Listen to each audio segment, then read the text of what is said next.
পাহাড়ের প্রেমে একবার যে পড়বে সে সহজেই সেই টান ছেড়ে পালাতে পারবে না। সুদূর পাহাড়ের ঢালে প্রশান্তি ও স্নিগ্ধতার পরশ।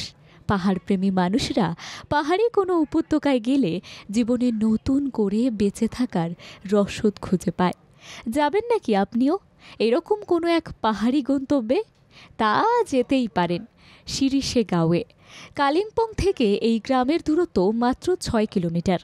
একেবারে অচেনা অজানা গ্রাম, তাই পর্যটকদের আনাগোনাও কম।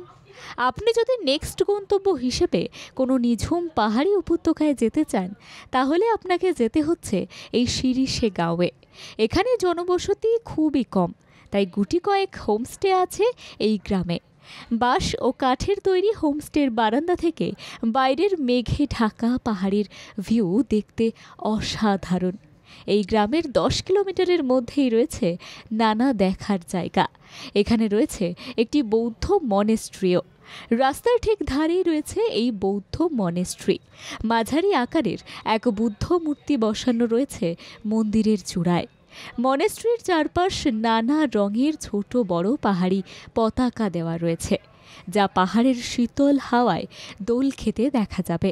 এখান থেকে কিছু দূরে এগিয়ে গেলেই এক উঁচু জায়গার ওপর এক বিশাল বড় হনুমানজির মূর্তি। সিঁড়ি বেয়ে উঠতে হবে এই মন্দিরে। এখান থেকে নিচের পাহাড়ের ভিউটা দেখতেও অপূর্ব লাগবে আপনার।